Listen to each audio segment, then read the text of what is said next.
నవరాత్రి ఉత్సవాలను అత్యంత ఘనంగా ప్రతినిత్యం నిర్వహించడం జరిగింది. ఈరోజు విజయదశమి ఆగమ పండితుల యొక్క ఆలోచన సూచనల ప్రకారం ఈ మహాపూర్ణాహుతితో వైదిక కార్యక్రమాలన్నీ ఇవాళ పూర్తవుతూ ఉన్నాయి.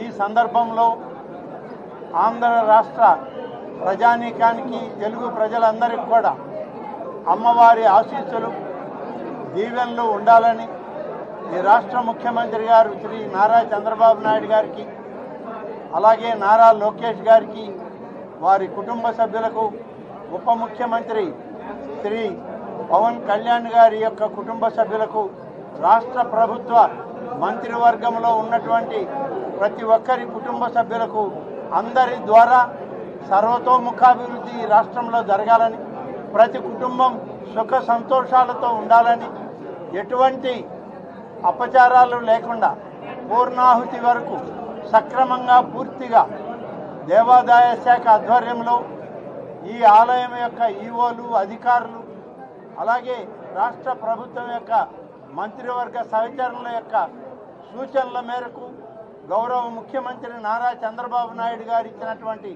ఆదేశాల మేరకు పరిపూర్ణం కాబడింది అని చెప్పి సంతోషంగా ఇవాళ వ్యక్తీకరిస్తూ ఉన్నాను. ఈ పూర్ణాహుతితోటి ఈరోజు అమ్మవారి ఉత్సవాలు, వైదిక కార్యక్రమాలు, పూజా కైంకర్యాలు ఈరోజు విజయదశమి రోజు పూర్తి కాబడ్డాయని చెప్పి ఎంతో సంతోషంగా అన్ని కార్యక్రమాలు విజయవంతంగా జరిగినందుకు మీరందరూ సహకరించి ఈ ఉత్సవాలను సంతోషంగా ముందుకు నడిపించినందుకు మీకు కూడా ప్రత్యేకంగా నా యొక్క శుభాకాంక్షల్ని, అభినందనల్ని తెలియజేస్తూ లక్షలాది మంది భక్తులు రావడం జరిగింది.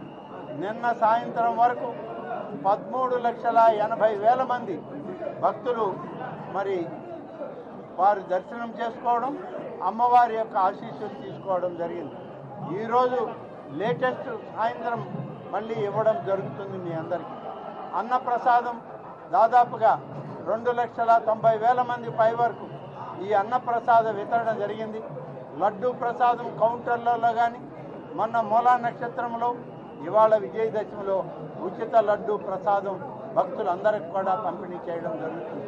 ప్రతి కార్యక్రమం కూడా విజయవంతంగా నడిపినటువంటి దానిలో ప్రభుత్వంతో, అధికార యంత్రాంగం, రాబోయేటువంటి కొత్త పాలకవర్గం అధ్యక్షులు, వారి సభ్యులు, అలాగే మీ అందరి సహకారంతో విజయ లక్ష్యం మరి చేరుకున్నాము. విజయవంతంగా అమ్మవారు మమ్మల్ని నడిపించింది అని చెప్పి చెప్పడానికి మీ అందరి ముందు నిలబడ్డామని చెప్పి తెలియజేసుకుంటూ సెలవు తీసుకుంటాం. జై భవాని.